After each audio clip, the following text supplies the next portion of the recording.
So Lucy Garland is the artistic director of Frozen Light Theatre. Frozen Light makes sensory theatre for adult and young adult audiences with profound and multiple learning difficulties, which they tour to theatres and art centres across the UK. They're based in Norwich and have an office at the Garage Dance Studios. They're an associate company of the New Wolsey Theatre in Ipswich. Lucy has a passion for accessible interactive theatre. As Seeing Beyond, she performed at schools in East Anglia and ran regular weekly sessions at Shawfield School in Clacton. She has huge amounts of experience working as a freelance actor, a street performer, and was a regular performer with Hocus Pocus Theatre. She co-ran the Theatre of Escapades, a company providing outrageous characters for events, cabaret nights and festivals. She's also worked as a facilitator, running projects in schools, pupil referral units, youth offending teams and at theatres, and as a role player for medical role play company Cast, which I want to know more about that. From 2007 to 14, Lucy worked as a support worker for adults with learning disabilities at Independence Matters in Norwich. And we are very lucky that Lucy is currently a trustee at Norfolk and Norwich Festival. So without further ado, it's really, really lovely to have you here. Over to Lucy. Well, thank you for having me. And yeah, thank you for that introduction. I'm just, can I remove my own spotlight so I don't have to stare at my giant face, Emma? Can I do that? Sorry, I was just looking at my own giant face and I was going to prepare some slides and stuff, but actually I then got really stressed out with the text. So I thought it would just be nicer if we just chat. So I'm really happy, as Jen said, for you guys to throw stuff at me. If I can't see you, just shout, it's fine. I work in theatre, I'm used to people shouting. Cool, so I'll get started and just stop me if there's anything you want to know. Okay, so first off, I do want to be honest with you all that when I said yes to this, I was in the middle of 3 projects, homeschooling a 6-year-old and surviving in a pandemic. And I just thought this would be a chat about Frozen Light, who we are, what we do, who our audience are, the rights of people with profound and multiple learning disabilities, all the usual things I talk about on a day-to-day basis. And I can talk about all that stuff till the cows come home. So I get an invitation to talk and I think, great, yeah, I can do that, easy, brilliant, sent off an email, yeah, great, I'll do a session. And then I had a chat with Jen and what I hadn't realised is that you guys aren't all mega Frozen Light fans and that I'm actually supposed to deliver a session about creativity, what it is, how I do it, what inspires me, how can this support other people to tap into their creativity. And I'm not going to lie, I shit myself. So I just wanted to put that out there just as we start. Because basically to say that people that make their living out of making art find creativity easy would just be a lie. And I wish I could tell you that it all comes really easily to me and that I have this amazing magic formula to my creativity and that I can enter this zone and it just appears. And I'm just not sure that would be the truth. So I just wanted to kind of put that introduction out there to you guys right now. So what I did is I started, I started really thinking, what are the fundamentals of my creativity and of my practice? And why do I make the work that I do? And how do I access that part of me? And what is my motivation, but also how do I motivate others that I work with to make all of this happen? So first off, to put it all into context, I should probably tell you a little bit about Frozen Light. So Frozen Light, as Jen said, make multi-sensory theatre for audiences with profound and multiple learning disabilities.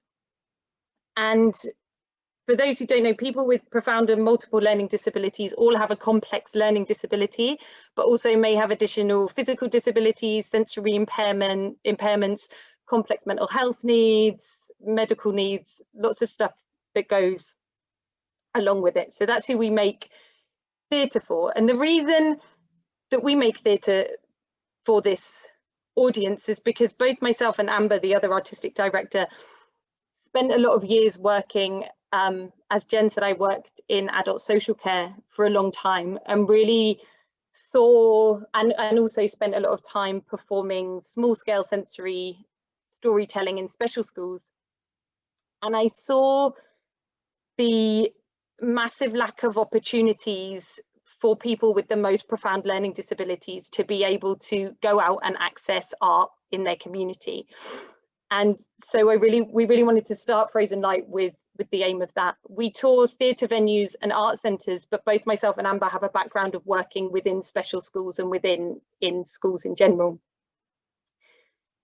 And when I say multisensory theatre, what I mean is that we work, we create theatre shows that have strong emotional narratives, but alongside each part of the story, there's a sensory element that supports it. And that sensory element is kind of our audience's access tool into our work. So people with profound learning disabilities access the world on a sensory level. And what that means is that they are kind of supremely good at being in the moment. And we all here probably, well, if you're listening to my talk, are accessing the world on a linguistic level. And when you acquire that linguistic ability, it kind of, I found this out recently, it like rewires your brain in a different way. So our audience really access that on a sensory level, and using the multisensory is our way to kind of make theatre accessible for our audience. But what it also provides is a communication tool between the performer and the audience in that moment. And we use the sensory to be able to have a conversation with an individual in that moment. We create work for really small audiences of 6 people with profound learning disabilities and their carer and companions. But it's also people with profound learning disabilities very often don't have that much control over their life. So it enables us to provide that sense of control. Every sensory thing we do is an offer, and that person can tell me to go away. They can tell me they want to pour it over their heads, you know? So it's all this communication of us being led by them and enjoying an experience together. But it also came out of a desire of a kind of, I suppose, broader political activism, I suppose, and it was about wanting to ensure that there was art, there was really art for everybody in these arts venues across the country. And that, sorry, I saw a question pop up and now I'm like, that they really were providing that. So we work with theatre venues to say, right, how can you make your venues accessible? But it's also about visibility. And so we say to those venues, you put us in the brochure and you put us on the website and you shout about this so that everybody that comes to your theatre knows that you are providing theatre for people with profound learning disabilities. And in my view, it's only when people are visible that things in society get better for them. And we are so far from people with the most profound learning disabilities kind of society, including them. And you can see that through what's happened during this pandemic for people with learning disabilities, the drastic kind of, what's that word, you know, difference. And I think I always mention this in a talk because I use a always use it as a platform, so apologies, but you know, to talk about changing places toilets. A lot of our audience can't even go out for the day for a full day because there's no access to accessible toilets. To be able to use a standard accessible toilet, you need to be able to transfer from your wheelchair, and a lot of our audience members can't do that, so they need a changing places toilet, which is a big toilet with a hoist and a changing bed, room for 2 people and a dignity curtain. So if we're at a place in society where people can't even access toilets, then we've really got a long way to go. So it's about visibility, it's about shouting about that. Lucy, so just to come back to no, please do. Anastasia, I'm not quite sure what the context, and she might want to expand on this, but she says, what sort of conversations are you having on a sensory level? Anastasia, do you want to expand on what you're asking there? Because I'm not sure. Yes, thank you. So you're saying you're having small conversations in theatre with sort of 6 people. Now I'm not familiar with your work or this, but this sounds brilliant, and I'm really interested in it. At the moment, so I'm working in customer services, and and it's sort of in social care. And I'm seeing this sort of thing where people can't communicate. But obviously we're seeing it everywhere, and you know, the conversations are so vital, and I would love to hear more about what sort of conversations you're having on such a small level. In sort of, it sounds really intimate, but sort of in sort of the sensory thing that you're having. I'd love to hear more about that, if you could sort of elaborate a bit more. Yeah, absolutely. I think it's about broadening the way we think about conversations from being more than a linguistic or a verbal conversation. So those conversations are an interaction, and it's an interaction, we use the multisensory as an interaction, and that forms the conversation, if that makes sense. So it might be that I've got, I don't know, this bottle of water, and I'm kind of, we're just making a noise with it, and then somebody shows me like, oh, well, that feels really good. Okay, so I'm going to try that. So it's not, there's no talking going on here, but it's like, okay, you've taught me that. Hang on a minute, but have you tried, like, what happens if we do like this with a torch? Oh, that's cool. Okay, so then we're gonna, so that becomes the conversation. So the conversation isn't about a verbal conversation, but it's a conversation that we can have, and a something that we can share in the moment. And I think it's about thinking about conversation on a broader platform than it being having a chat. So articulating your senses rather than, let's say, answering a question. Yeah. As such. Yeah. Okay. Okay. Thank you. Yeah. I'll expand on it. Yeah. I think thank you. There'll be some more. No, that's amazing. Cool. Yeah. So that's kind of Frozen Light in a nutshell. So in terms of thinking about my creativity, what I tried to do, which is really unusual for me and Frozen Light, because everything we do is built around our audience, is actually to remove the audience from that and think about, why do I make the work I do? Like, why is it interesting to me? And why was I drawn to making that work, if aside from wanting to work with this audience? And I think the answer to that question is multifaceted. And so I thought I'd explore different areas around that, and around my creativity, and around what we need, or what I need to be able to be creative with that. And I think as an artist, I've always had a real interest in space. And I don't know if somebody talked about carving out your own space, Jen, you mentioned at the beginning, someone had said that yesterday. And I think, again, in the pandemic, it's become really vital as an artist to, I think I've realized about having the right conditions to create. And for me as a theatre artist, that's like in a studio space, or in a theatre space, or in a room with lots of people, with lots of stimulus, being able to play. And that's been really difficult, stuck in my spare room, sitting at a desk, you know. So that's, I think for the pandemic, that's been really hard. And I was listening to the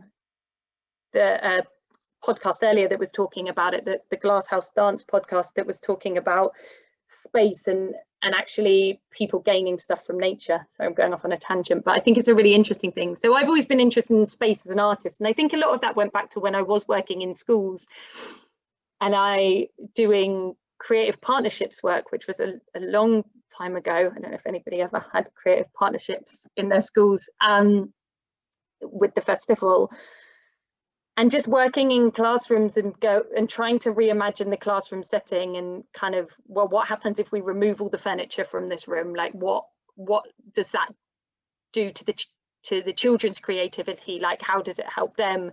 And that was just from small things like pushing the tables back, or to transforming a school hall into kind of a almost adventure space with tents and bubble wrap and places to crawl, and then asking the children to do creative activities within that space. I think another really interesting project that I did as freelance artist was working with children that were really reticent to write. It was in a primary school, really reticent to do creative writing.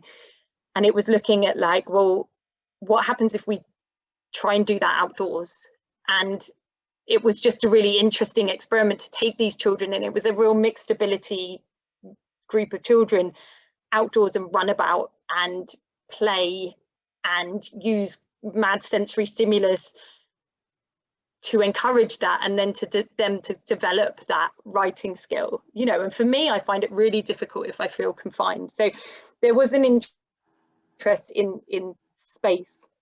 When Lucy, sorry, just to interrupt for a second. I think that's a really interesting point you make, actually, about learning from how the children can become more creative, and the children you're teaching, how they take on creativity and how they respond to it. It's really important to reflect that in our own practices, isn't it? You know, even things like the weather, or you take children outside on a windy day and the weather kind of stimulates this craziness or this kind of difference in the way that they behave or their attitude towards things. And I think that even as adults, it's really good to reflect on those things and think, yeah, how is my space? How am I responding to the space around me, not just visually, but sensory as well? Yeah, absolutely. And I think that's one of the joys of running Frozen Light, is that we learn so much from our audience and take so much from what we've learned from our audience, who are supremely good at accessing the world on that visceral, mindful in the moment level, and to take from them and put that back into our own practice is such a kind of blessing of our work. And I think that's what I was thinking about, that bringing that into our own practice.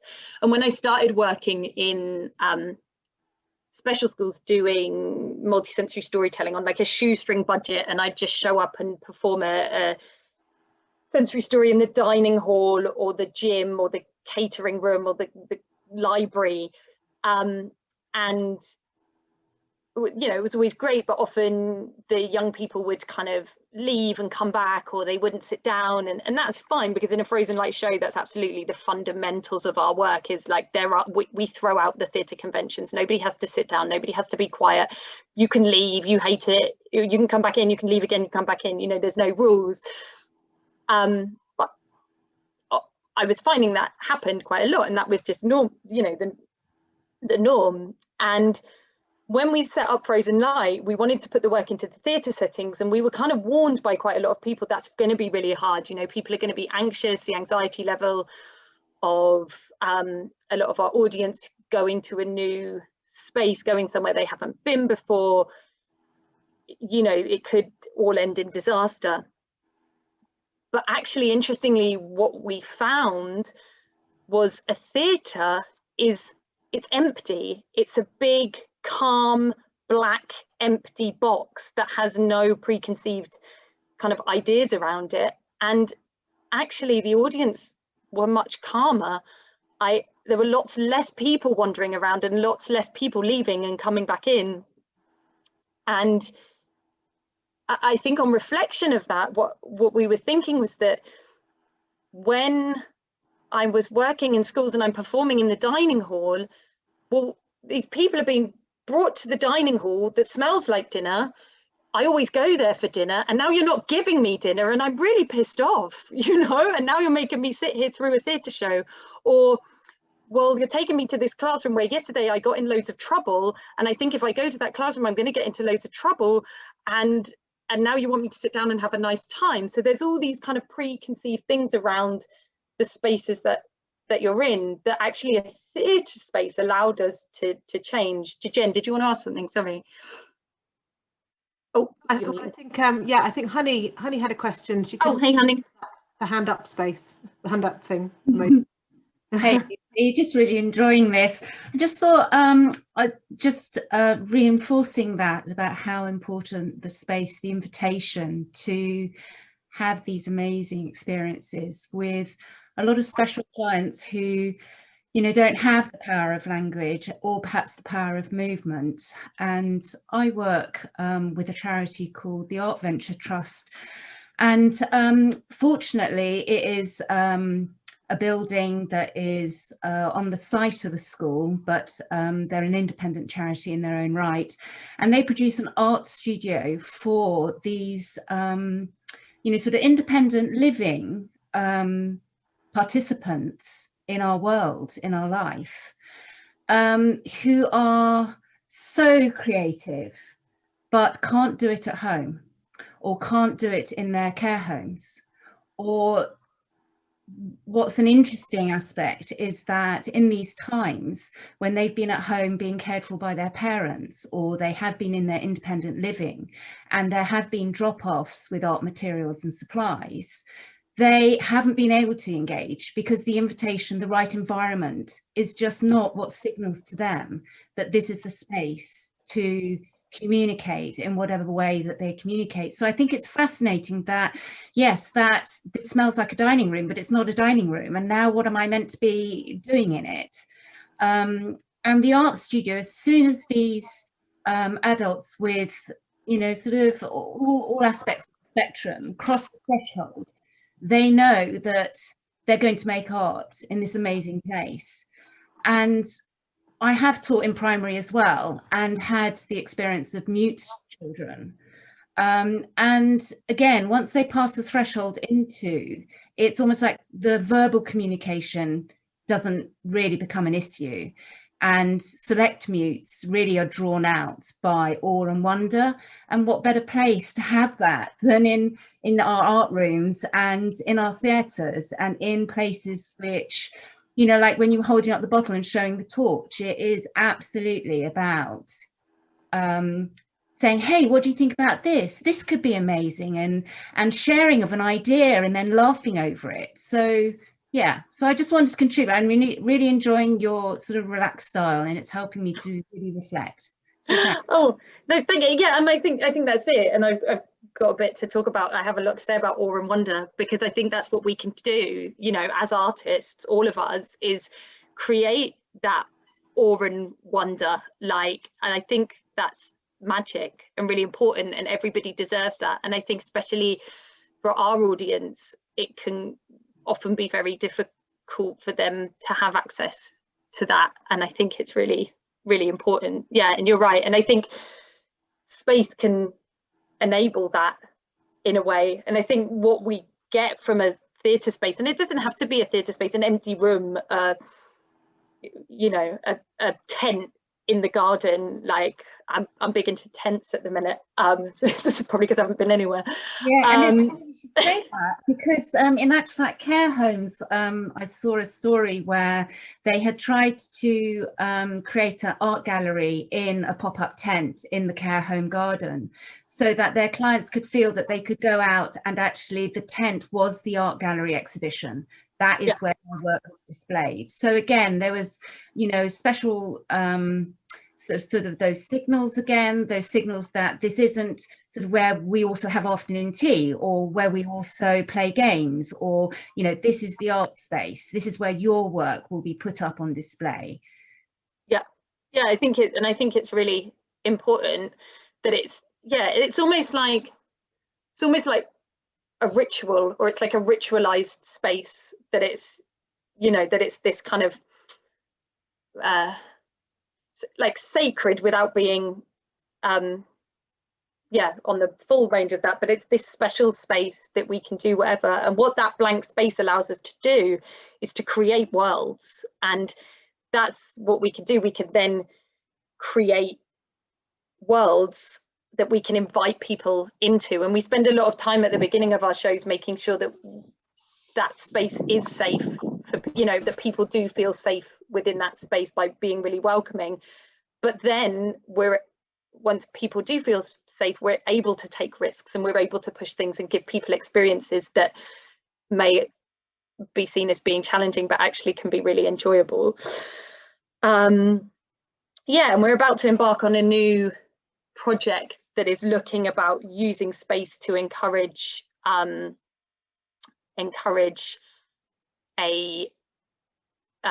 meaningful kind of co-collaboration with our audience, and looking at meaningful feedback. I just saw a question there that was really interesting. Yeah, from Felicity. Felicity. Hey, Felicity. Yeah. Hi. So I don't know whether you've all seen that, but do you ask it, Felicity? You go ahead. I'm just curious, with the sort of limited space that we tend to have in classrooms and in schools, I'm conscious that, you know, I've tried various different things in my room to try and mix the space up and how that impacts the children. Even just a change of seating can impact them quite heavily in terms of what sort of thing I want them to achieve.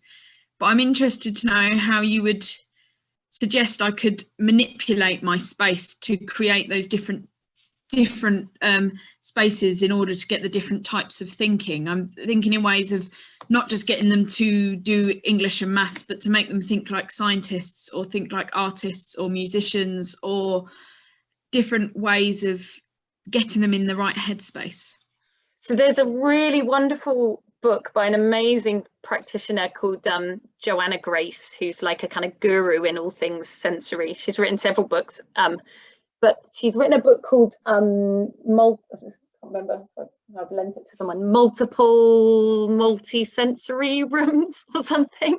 It's about multi-sensory rooms, and it is very specifically looking at that. But she has loads of amazing ways in that book of creating kind of micro spaces within classrooms, and she comes from an education background herself, and kind of ideas of how to hang things, like just material to kind of create little spaces, or even spaces within laundry baskets and things like that she could do. Yeah, or like, is there a cupboard? I don't know, you know, that you can we've got really, you don't even have a cupboard. No, well, not that a child could fit in. Not that would be safe for children. I've created like a calm space in my classroom towards the back that's got various different sensory tools and things. I've got a number of children in my classroom who require different sensory inputs depending on where they are in their day. I've just seen a suggestion about lighting. I've had a look at some lighting, but we have massive windows that we don't have blinds for, and we have a massive skylight, so we can't, it's really difficult to block out light, because I wanted to get a light tube so I could play with light, but it's not working. We have a number of children also that like to sit under a desk, and I'm currently attempting to order different seating patterns. I don't know if you think that's a good idea, sort of like floor desks or lap desks, or I'm going to order some clipboards so they can sit in different spaces. Can you get about some pop-up tents? Oh, somebody just I've done that before. Yeah, pop-up tents. You can even get, you know, completely black ones so that you can then get the inside them. Yeah, I would say if you can convince anyone to give you a curtain, like I don't know, like playing with light and dark, it, you know, is something that we do a lot. It sounds like you have amazing ideas with your limited space, you know. I come from I was a one-to-one therapist before I trained, so I come from that sort of a background, but it's trying to put what I do for one child onto 30 is confusing. yeah, and also like the time to plan and prepare and sleep at night. I think sometimes you can keep it simple and think about the transitions between your activities. Like when you come in from play, you know, it might be a particular day or a particular time when there's a transition that you signal through music or through changing the mood of the lighting, or that there's only a particular piece of music that's played to indicate that this is the special time for this particular activity.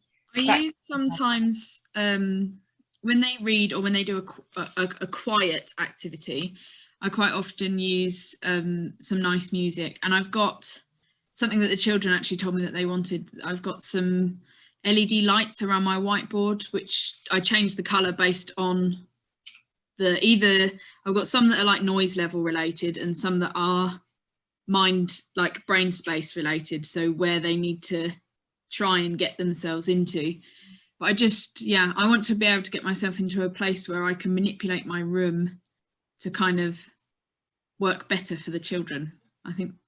And there's also aspects one of other it, but- thing is to you know, in order to use the space that you've got, I mean, boys, I always used to find under the tables. So those tables are in actual fact spaces in themselves that you can cover over with like big duvet covers and different colourful blankets, and, you know, regulate the number of children who can sort of like, you know, have that dark space.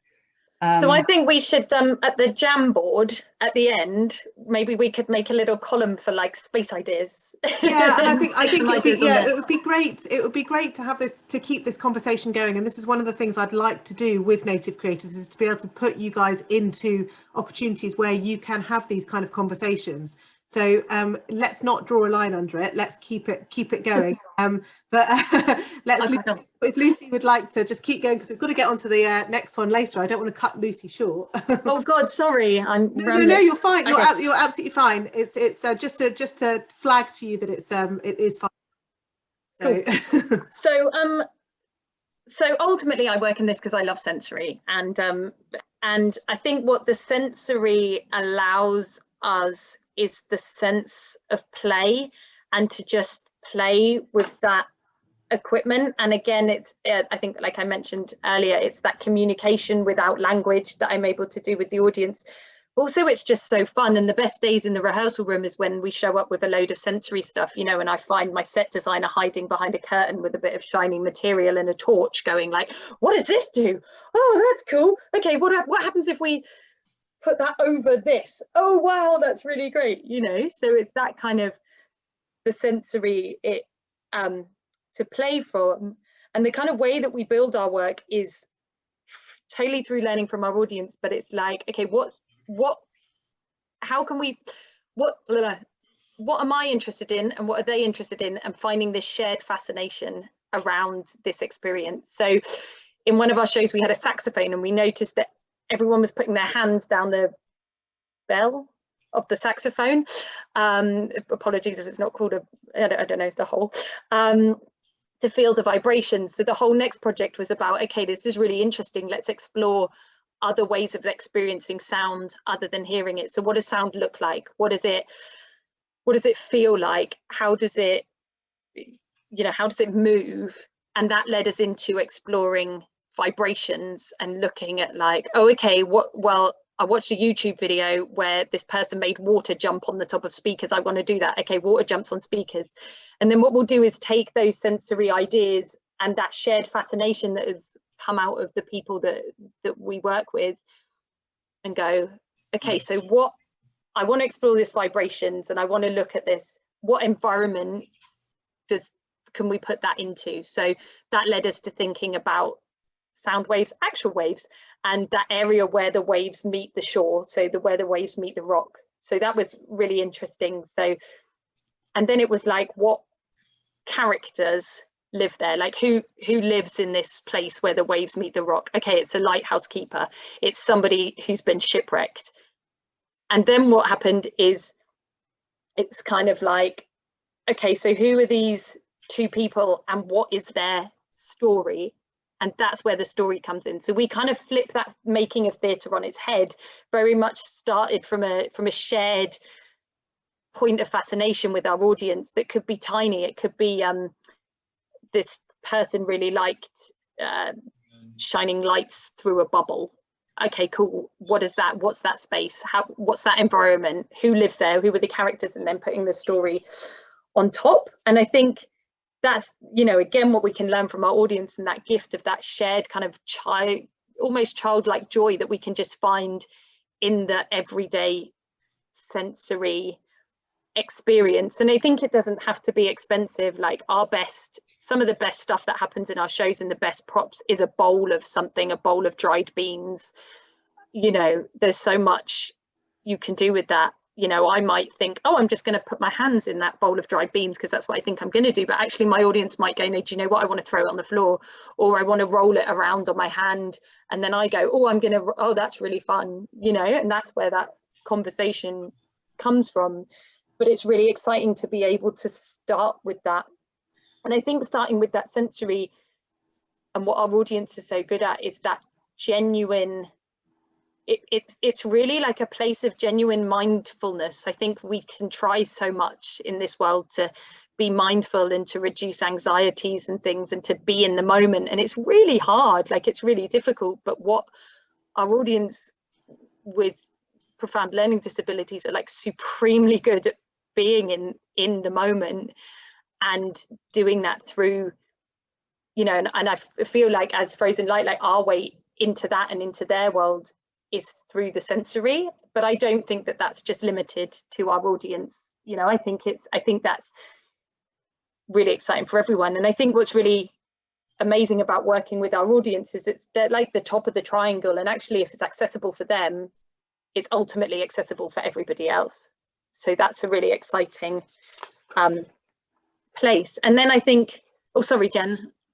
No, I was just going to say, so how do you, because your audiences are have very specific need, how do you channel your or find your creativity to work with that? Because your creativity has got to come from a certain place, and then it's got to be adapted to work with children or audiences with special needs. So where do you find that from?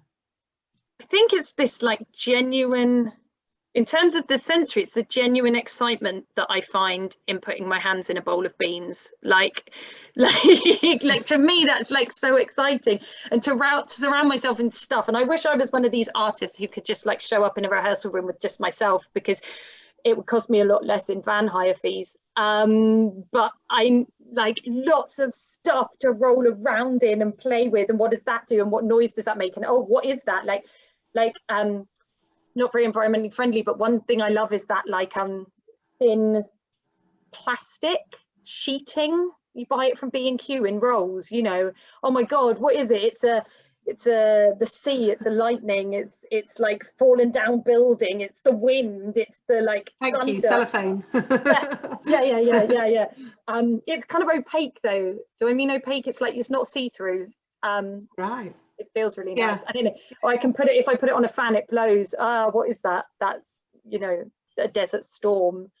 And I think that becomes almost like a stimulus, I suppose, to my creativity. Yeah. And then I think it's a passion for stories as well, like a real, and I think sometimes people think the making work with our audience that we wouldn't use story, and that kind of verbal storytelling wouldn't maybe be necessary, but I completely disagree. And I think our thoughts is that like stories are universal, and it's the way we learn who we are, and it's the way we tell our history, and it's the way we share memories and share stories. There's a really amazing practitioner called Dr. Nicola Grove. She's a doctor, so she's done lots of work on stories with people with learning disabilities and around story sharing and how we share stories.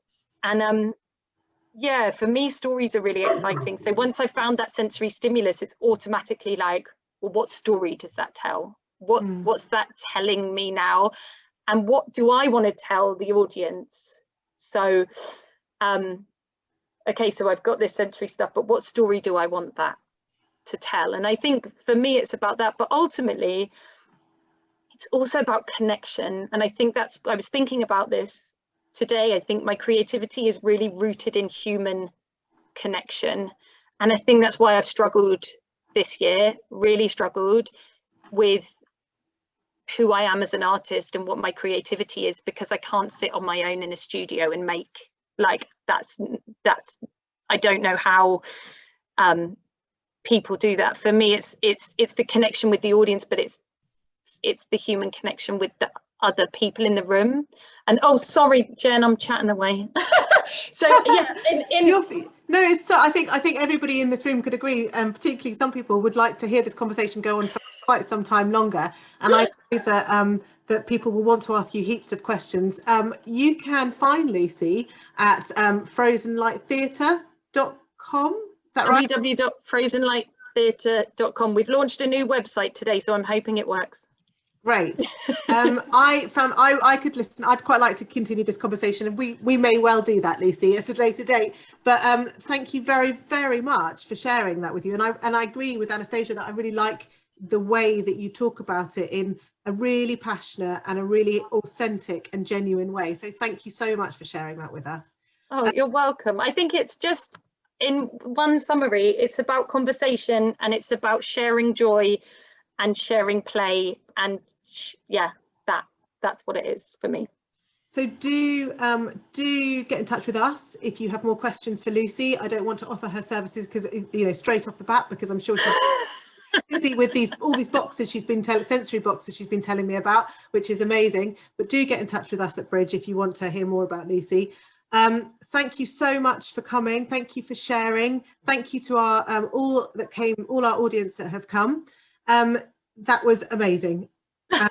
Well, yeah, thank you so much for having me, and enough. thank you for your questions and your chat. It was so interesting. Not at all.